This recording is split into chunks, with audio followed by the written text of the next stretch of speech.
c'est tous les jours de manche.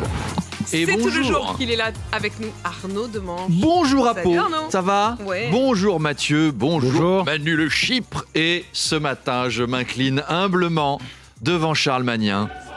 Charles, voilà, 3 ans à vous vanner sur les échecs de votre club. Exactement, je me mets à nu devant vous, Charles. Fouettez-moi, mon doux seigneur. Punissez-moi, je l'ai mérité. Humiliez-moi comme vous avez humilié les Italiens. 5-0 face à l'Inter Milan. Et le PSG devient le second club après Marseille à remporter la Ligue des Champions. Et Charles, vous me disiez, et en plus, nous on l'a eu sans tricher, la Ligue des Champions. On n'a pas triché. 5-0, vous l'avez dit, on appelle ça une manita, en référence aux 5 doigts de la main. Bah, l'Inter, ils ont pris les 5 doigts en pleine tronche avec Désiré Doué dans le rôle de Brigitte Macron.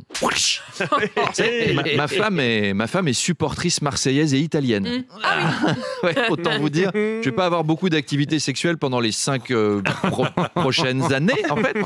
Le PSG, enfin champion d'Europe. À ce rythme, on peut nourrir les espoirs les plus fous, là. L'Eurovision 2026. Oui. Pour nous, la Coupe du Monde l'année prochaine. Pour nous. Et pourquoi on n'imaginerait pas carrément un Français gagner un set à Roland-Garros? Oh non, là c'est trop ambitieux. Non, là c'est trop là. Il y en a un qui a bien vécu cette victoire, c'est Kylian Mbappé. Un an après avoir quitté le PSG pour enfin pouvoir gagner la Coupe d'Europe avec le Real, là c'est vraiment le gars qui quitte sa copine juste avant qu'elle gagne à l'Euro Million. C'est le mauvais timing. On l'a vu vers minuit à Madrid, ivre-mort, en train de casser les vitrines d'un H&M et mettre le feu à des poubelles. Il faut bombarder le Qatar. Le pauvre, enfin le riche, mais le pauvre quand même, le pauvre. Pauvre riche malheureux. Effectivement, donc de nombreux débordements ont eu lieu. Qui aurait pu prédire? On ne pouvait pas. Dans 5 minutes, d'ailleurs, vous recevrez Laurent Nunez, le préfet de police de Paris, pour lui poser la question. Alors, t'es fier de toi? T'as vu ce bordel? Tu veux être muté à Clermont ou quoi? La préfecture se méfiait. En cas de défaite du PSG, on pouvait craindre que des vitrines soient cassées par des pies. En revanche, en cas de victoire, elles auraient été détruites dans la joie et la bonne humeur. Et de ce côté-là, on n'a pas été déçus. Casser des trucs quand on est content, c'est quand même curieux, quoi. Imaginez si on faisait ça dans la vraie vie, nous. Chérie, je suis enceinte. Oh, formidable! Oh, mais pourquoi t'as cassé le vase? Mais je suis tellement heureux. On va avoir un bébé. Oh, allez hop, la télé, c'est tellement beau. Passe-moi un briquet, je vais aller cramer la voiture du voisin. Toute ma joie est là. Oh, quel enfer. Emmanuel Macron a reçu les joueurs du PSG pour les féliciter. Oui, un Macron qui est supporter de l'OM et qui voit le PSG avec la coupe. C'est la 2e claque qu'il reçoit en une semaine. Il est allé voir les joueurs. Alors les gars, ça fait quoi de gagner? Parce que moi, ça fait 3 ans que ça m'est pas arrivé. Il est passé parmi eux. Je peux vous faire un câlin torse nu en vous ébouriffant les cheveux pour vous consoler? Bah non, on a gagné. Ah putain, oui, c'est vrai. Décidément, c'est pas ma semaine, hein. Allez, courage Emmanuel. Bravo le PSG. Bravo Charles Magnin. Encore une fois, merci. Je m'incline, monseigneur. Demanche pirate, le face-à-face. Salut Arnaud. Bonjour. Mon invité dans le face-à-face tout à l'heure à 8h30, ce sera le préfet de police de Paris, Laurent Nunez. Et oui, on va parler foot, hein. Après les putes, le foot. C'est bien comme matinale. Donc, on va parler foot après la victoire du PSG.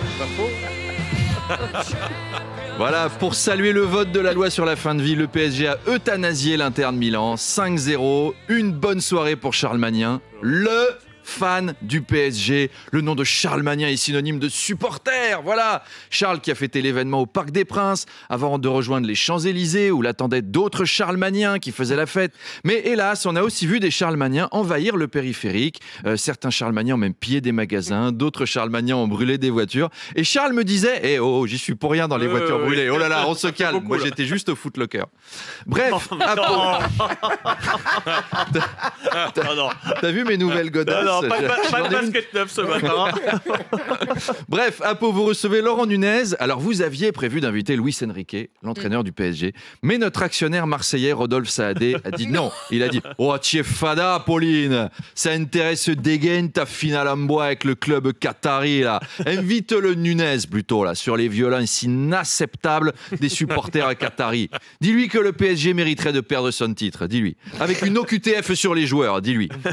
Et l'OM d'office en quart de finale contre un club chypriote. Allez. Le préfet de police a déclaré que la sécurisation de la soirée n'avait été ni un échec ni une réussite. Oui, j'aime Quand beaucoup même, cette expression. Je ne dirais pas que c'est un échec, je dirais que ça n'a pas marché. Bref, 2 morts, 192 blessés, dont 4 graves, 491 interpellations. Si c'est pas un échec, on a quand même connu des soirées sport plus calmes. C'est les fans de foot. On n'a jamais vu ça pour des victoires en curling. Enfin, je sais pas, mais il n'y a pas des hordes de fans de curling qui sont allés piller les Leroy Merlin pour faucher des balais. Je n'ai jamais vu ça. Pas un échec, tu te demandes ce qu'il lui fallait quand même. Que des fans du PSG s'introduisent à l'Elysée, dans le bunker nucléaire, et balancent 3 ogives sur Milan. Nunez, tu lui demandes un petit bilan de la guerre en Ukraine. Ouah, c'est pas joli, mais bon, pour l'instant, il n'y a pas de drame non plus. Bref, pas mal de débordements un peu partout en France. Enfin non, d'ailleurs, faut dire quand ça s'est bien passé aussi. Il faut être objectif. Sur la Canebière, très calme. Il n'y a aucun feu d'artifice. La police n'a pas eu à disperser la foule des supporters. Un dimanche matin, sur le Vieux-Port, les gens discutaient calmement du gros événement qu'ils avaient vu à la télé la veille. Putain, moi je suis choqué, hein. T'as vu hier soir, meurtre à Saint-Malo sur France 3 ? Oh ouais, j'aurais jamais cru que c'était le patron de l'usine de sardines, le meurtrier. Voilà, on a gardé la tête froide. Allez, rendez-vous avec Laurent Nunez. C'est vraiment à la bonne actu. Ouais, la bonne actu.